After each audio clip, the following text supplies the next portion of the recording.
I'm not sure if I'm worthy to be her father. Marcus's voice cracked as the words slipped out. His hand hovered above the dark, stretched skin of Amara's belly, right where the kids had written one messy word in thick black marker: brother. The baby kicked beneath his palm.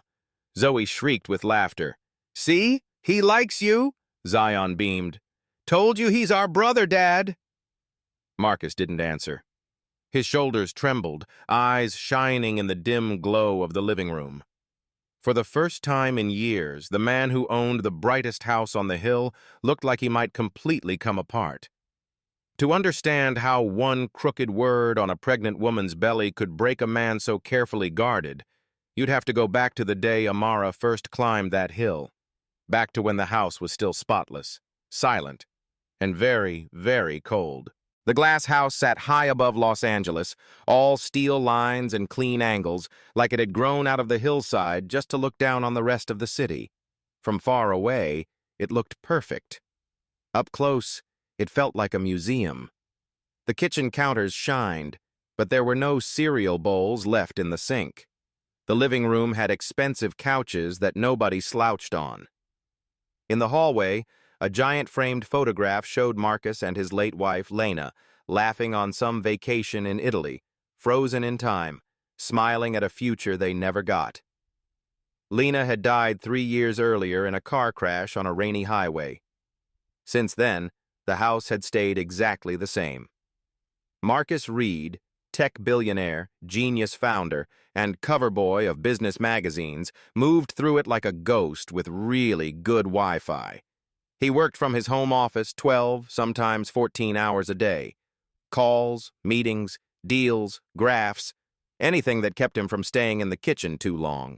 Anything that drowned out the memory of Lena cracking eggs into a bowl, singing off-key, while 2 toddlers tried to steal chocolate chips. Zoe and Zion were 6 now. Beautiful, sharp, loud when they wanted to be, dead silent when they didn't. They had burned through 4 nannies in 8 months. "They throw things," one had complained. "They hide my phone, lock me out, scream for hours," another had said, shaking. The truth was simpler and much uglier. The twins had learned to leave first, so they wouldn't be the ones left. Scare people off before they had the chance to disappear. "It's not working," Mrs. Alvarez, the housekeeper, told Marcus one morning, arms crossed over her apron. She'd been with the family since before the twins were born. She was the only one who still spoke to him like he was just a man, not a billionaire. "They need someone who doesn't bolt at the first sign of trouble. Someone who looks at them like they're more than a job." Marcus rubbed his eyes. He hadn't slept properly in months. "I'll have the agency send more candidates." "The agency is running out of people," she said dryly. "Maybe try a different approach." He didn't ask what that meant. He went back into his office, shut the door, and pretended that finding someone else would fix all of it. By the end of the week, the agency called with a new name. "Her name is Amara Cole," the woman on the phone said. "She has experience in childcare, worked in several homes, good references. One thing you should know." There was a pause. Marcus scrolled through an email, half listening. "Yeah?" "She's pregnant," the woman said. "About 6 months along. We understand if that's a deal breaker for your situation." He stopped scrolling.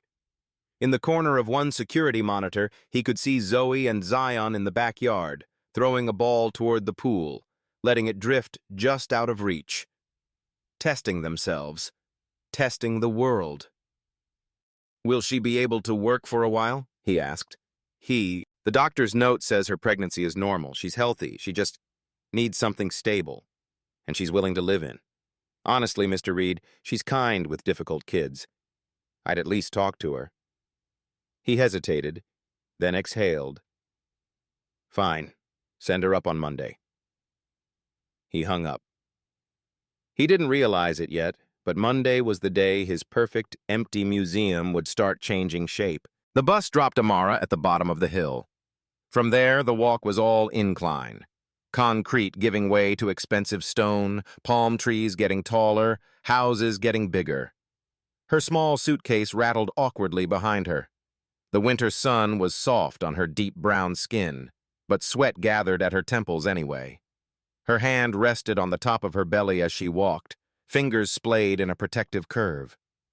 The baby shifted inside, one small roll that made her pause and catch her breath. "We're almost there," she murmured, mostly to herself. "Just one more hill, little man." She didn't know if it was a boy or a girl. She didn't know the baby's last name either. The father had left as soon as the two pink lines appeared, and Amara refused to give him the right to shape any part of this child's story. So for now, the baby was just little man, tucked under her ribs, listening as she pulled her life up a hill in a borrowed pair of sneakers. When she reached the gate, she stopped. The house was bigger than she'd imagined. All glass and white walls and clean lawns. The kind of place she'd seen in movies. Places people like her usually cleaned, not lived in. For a second, she wondered if they'd made a mistake. If they'd laugh when they saw her, a black woman with natural curls pinned back in a cheap clip, thrift store coat, and a baby already shaping her stomach into a small planet. She touched the curling edge of a crumpled photo in her pocket. A picture of her at 12, taken in a group home, standing among other foster kids. All of them lined up, all trying to look like they wouldn't cry if nobody chose them. "Not this time," she whispered. "This time we choose us." She walked up to the intercom and pressed the button. The voice on the other end belonged to Mrs. Alvarez, warm but cautious. Within minutes, the gate opened with an expensive hum, and Amara stepped into someone else's future. Marcus met her in the foyer. He'd meant to just let Mrs. Alvarez handle it, but something, maybe curiosity, maybe guilt, dragged him out of his office and down the polished hall. When he saw her, his eyes flicked from her face to her belly, then back up. "Mr. Reed," she said, holding out a hand. "Thank you for seeing me." "Yeah, of course." His handshake was brief but firm. He read quick details from the folder in his head. "Amara. Cole, right?" "Yes, sir." He didn't invite her into his office or sit her down at a table. They stood in the big open space between the front door and the living room, framed by glass and silence. "The agency told you about my kids," he said. "They're a lot right now. It's been hard on them." "I used to be a lot too," she answered softly. "That's usually code for hurt." For a heartbeat, his eyes flashed with something like surprise. Then the wall slid back down. "This is a live-in position," he went on. "You'd have your own room in the guest wing. We'll handle your meals, transportation when you need it. The twins' schedule is in a folder in the kitchen. School, appointments, activities, I work from home. We can sort out details as we go." He was talking fast, like he was trying to check boxes before he changed his mind. "And the baby?" she asked.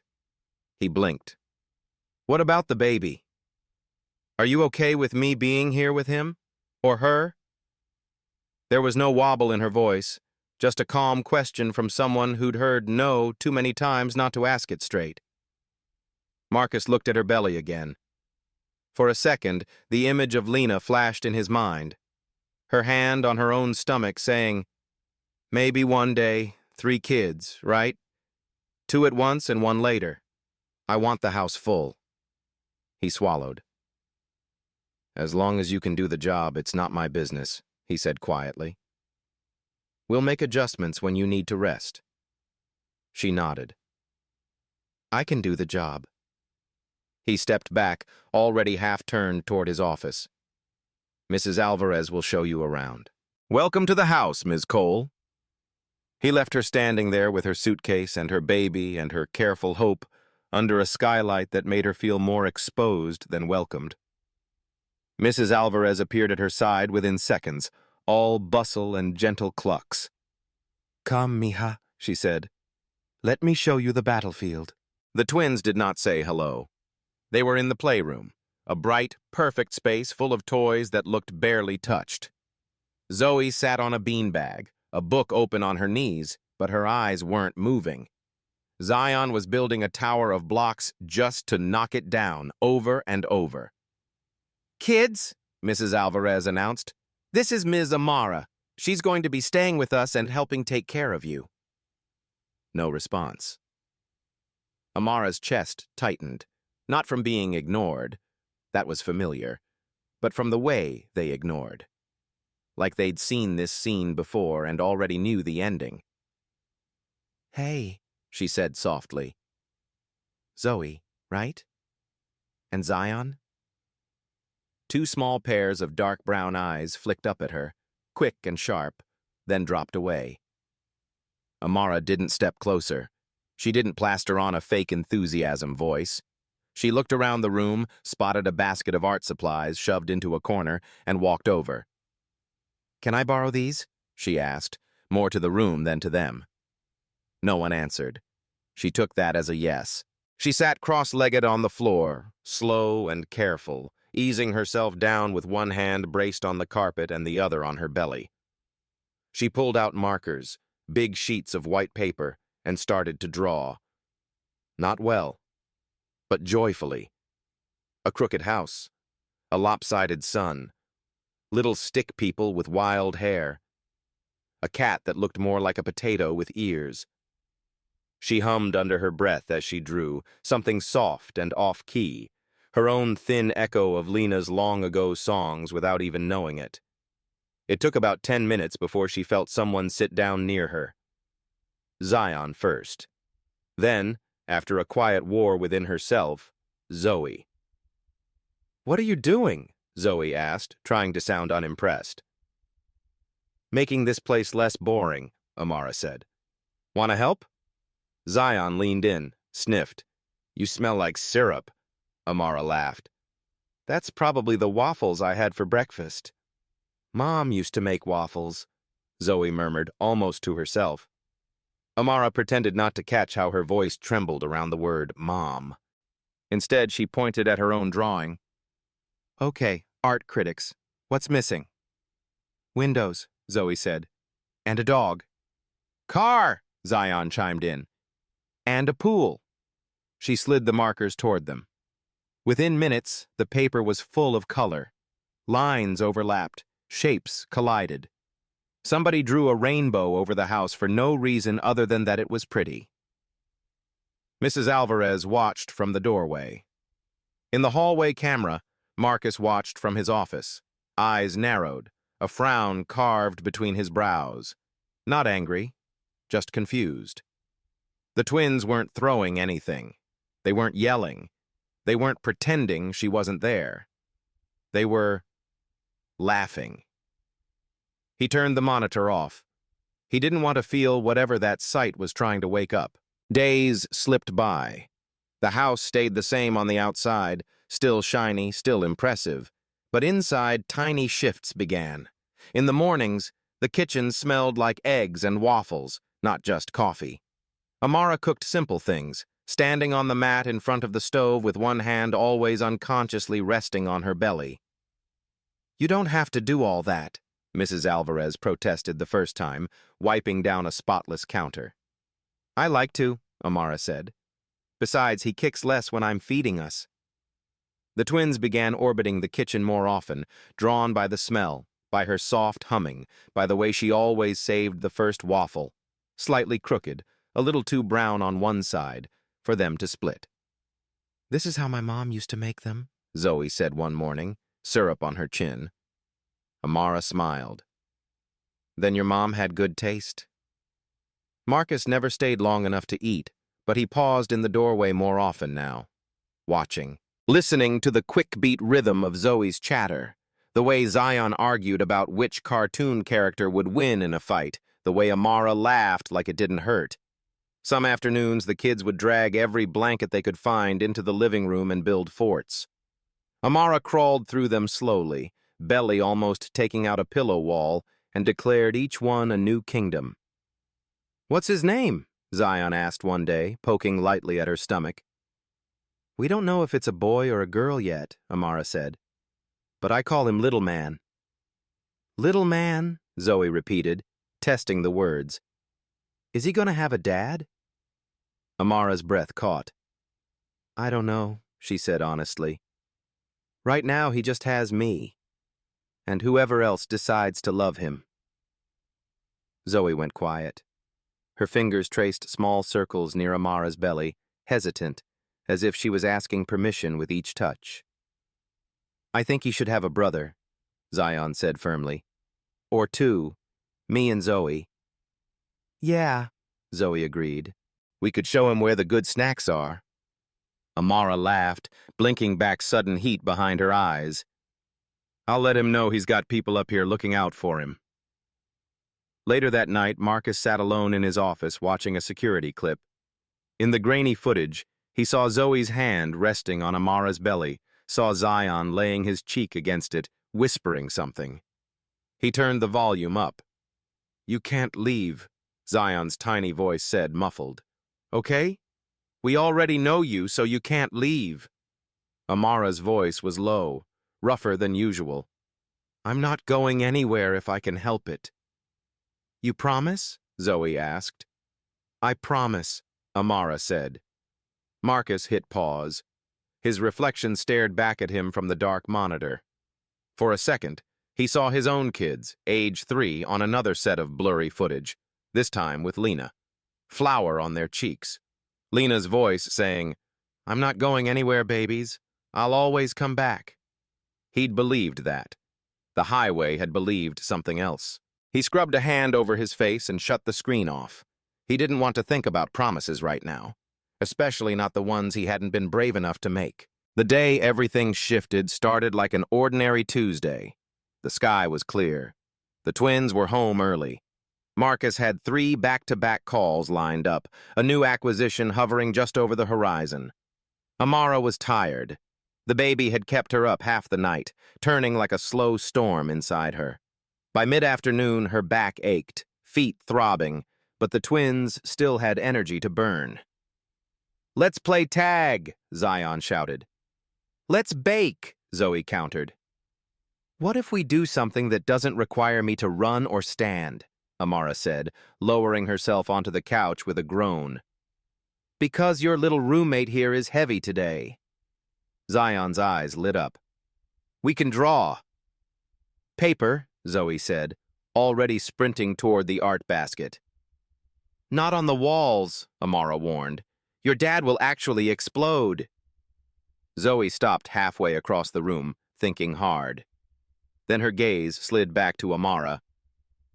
What about... Her eyes widened. Can we draw on your belly? Amara blinked. On my... What now? It's big, Zion argued, honest in that brutal kid way. Like a balloon. We could make it pretty. The idea was ridiculous, messy, wild. Taboo, some part of her whispered. This is their father's immaculate, expensive house. This is your job, your survival. Don't push it. But another part of her, the part that remembered lining up in group home bedrooms while adults inspected her and decided she was too much baggage, recognized the desperate creativity behind the suggestion.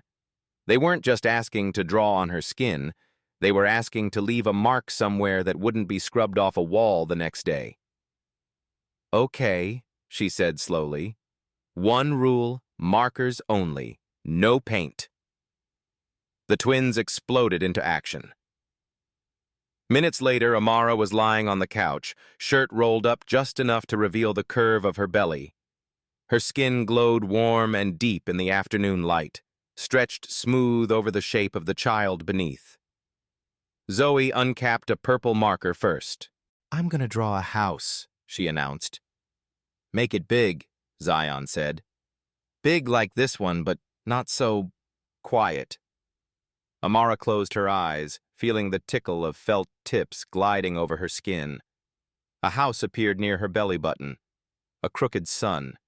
Stick figures with hair that stood up in all directions. They argued over where to put a dog. Added a tree, then a pool. Every so often, the baby kicked and they shrieked. He's moving, Zoe giggled. He's helping, Zion said. He's like, "No, put the dog over there." Amara laughed with them, one hand resting gently on the chaos they were drawing. Then Zoe went quiet. The marker hovered above a blank patch of skin. "What are you thinking?" Amara asked. "We should write something," Zoe said, "so he knows what he is."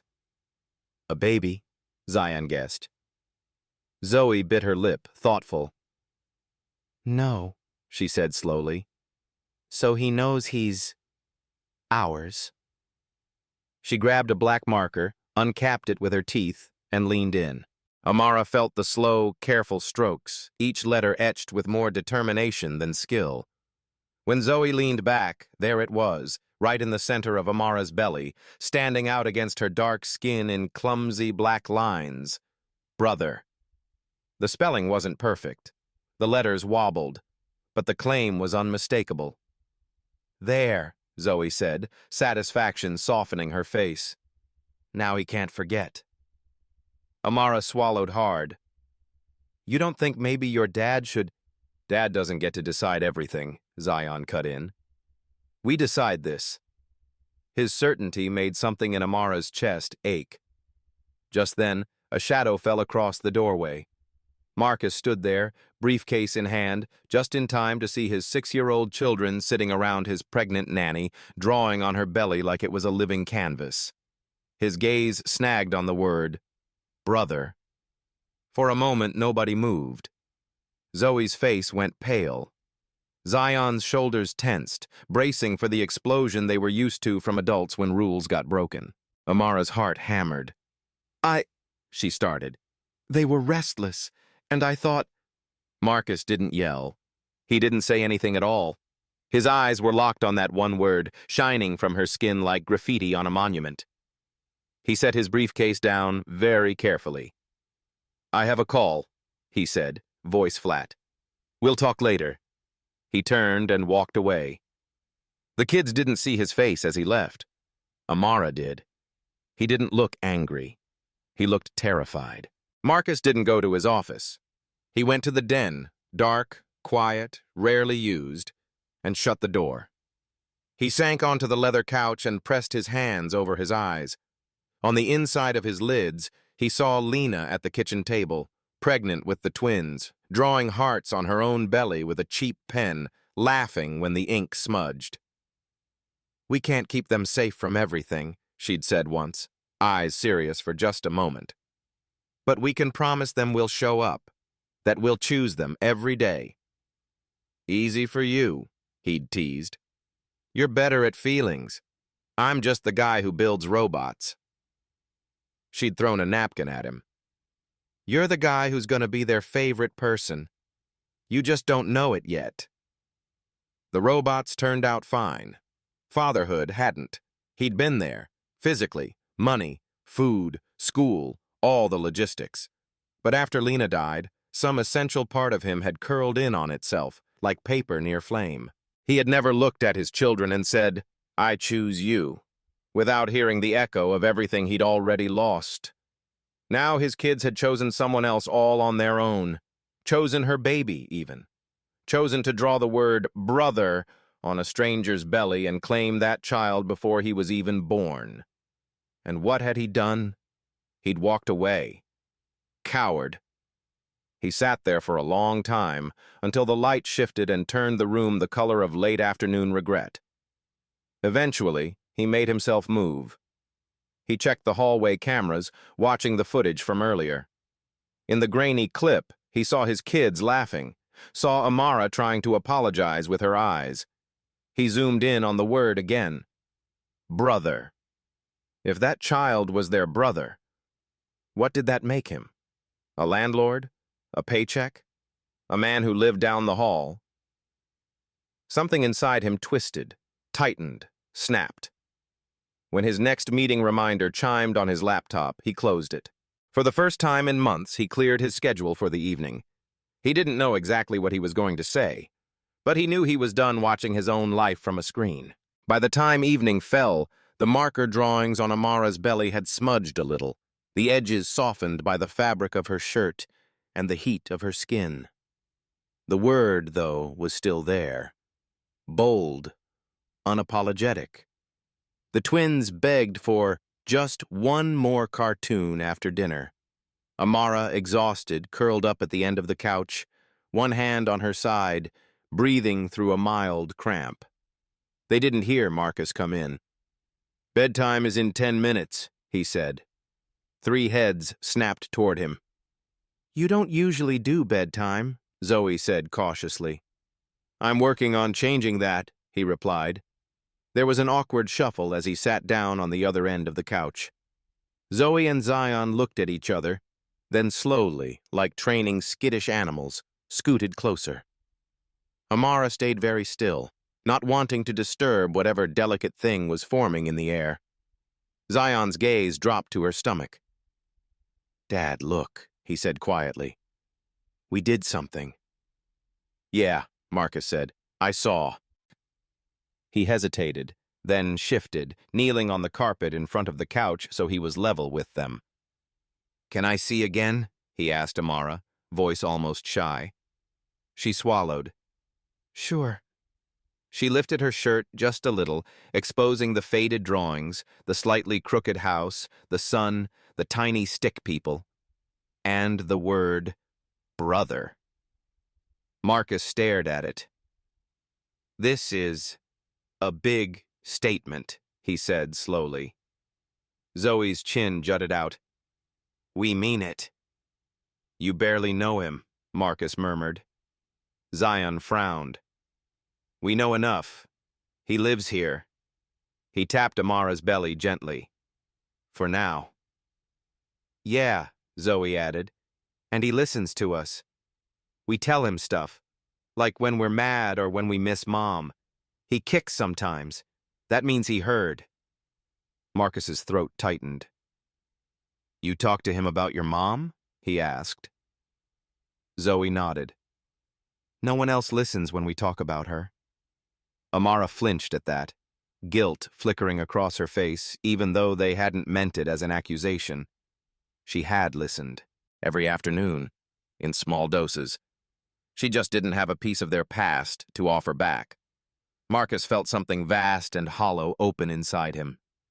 He had avoided Lena's name like a hot stove, thinking he was sparing them pain, not realizing he was teaching them that grief had no safe place in their home.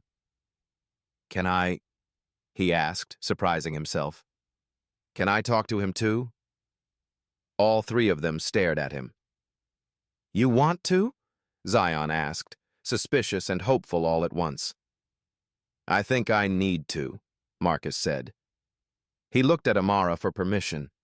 Her voice was soft. "He's all yours." Carefully, like he was approaching a wild animal, Marcus reached out and laid his palm over the center of Amara's belly, right on top of the word his kids had drawn.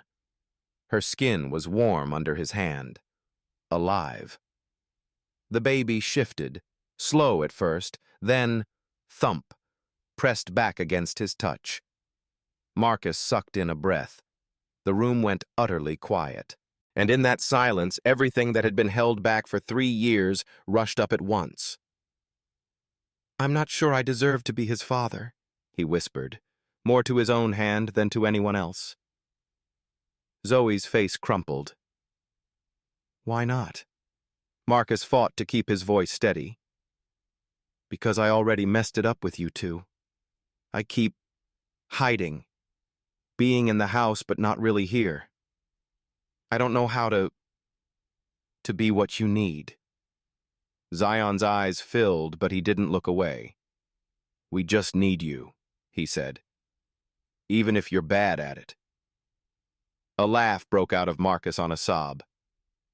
"That's not very encouraging," he said, wiping at his face. Zoe edged closer, placing her small hand over his, both of them now touching Amara's belly, covering the word together. "Dad, we already picked him," she said firmly. "That's what the word is for. He's our brother. You can't change that." "Yeah," Zion echoed. "You don't get to quit this. We already decided." Marcus looked up at Amara then. She met his gaze, tears bright in her eyes, lips pressed together to hold in all the words she wasn't sure she was allowed to say. "Seems like the jury's made up," she murmured. He let out a shaky breath. "I'm scared," he admitted. "Me too," Amara said quietly. "Have been since the test turned positive." He almost smiled. He looked at his kids. Their cheeks were flushed, their eyes wet but steady.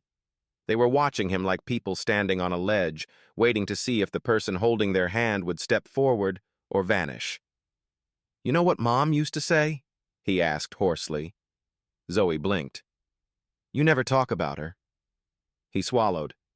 "Yeah, I should have. I'm sorry."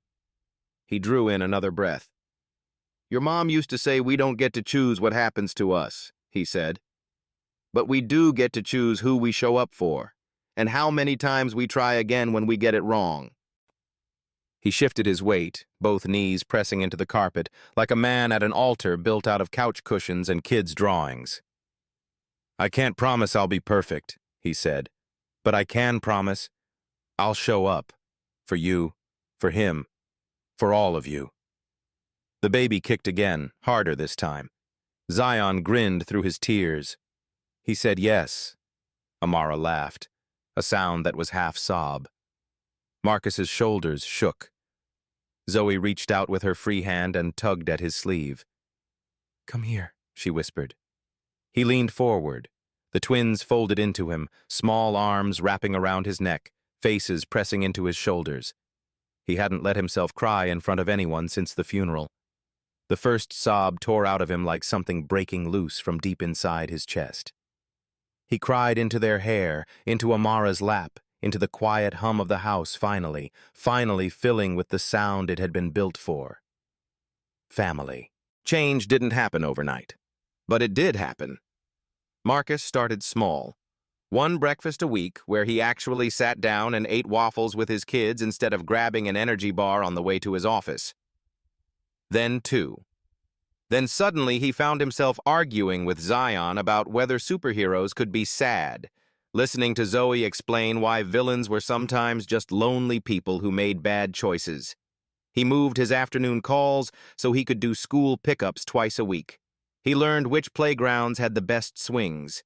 He found himself in the grocery store wandering the cereal aisle at 9 p.m. because Zoe had once mentioned a brand their mom used to buy, and he wanted to see her face when she saw it in the cupboard. He made mistakes. He forgot a school project. He raised his voice once when he was stressed, and Zoe flinched in a way that made his stomach drop. He apologized. Not perfectly, not poetically, just honestly. "I'm sorry. That was about me, not you. You didn't deserve it."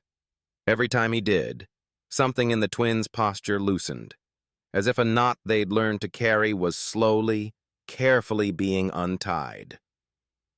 Amara watched it all from her place in the kitchen, in the hallway, on the couch. Not as an outsider, not quite as an insider, but as someone who had accidentally wandered into a story and realized she'd been written into the later chapters without anyone asking first.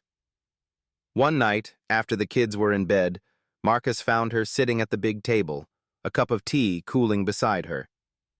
"Hey," he said, leaning in the doorway. "How are you doing?" "Round," she said dryly, patting her belly. "Tired. Grateful." He stepped closer. "You know you changed this house, right?" She shook her head. "Your kids did that." "They painted you first," he said. Then the walls followed. Her eyes shimmered. "That word," he added. "Brother. I'll never forget it." "Me either," she whispered. When the baby came, the world narrowed to pain and breath and bright hospital lights. Amara squeezed Marcus's hand so hard he thought his fingers might break. He didn't complain. He just told her to keep breaking them if she had to. "It's okay," he said over and over. "I'm right here. I'm not going anywhere." Zoe and Zion paced the waiting room with Mrs. Alvarez, inventing elaborate backstories for their new brother. Maybe he'd be a superhero. Maybe he'd be a chef. Maybe he'd be both. When a nurse finally came out and said, "He's here," the twins practically tackled her. Back in the room, Amara lay exhausted but glowing, a tiny bundle tucked against her chest. The baby's skin was a shade lighter than hers, darker than Marcus's, a perfect blend of complicated stories and second chances.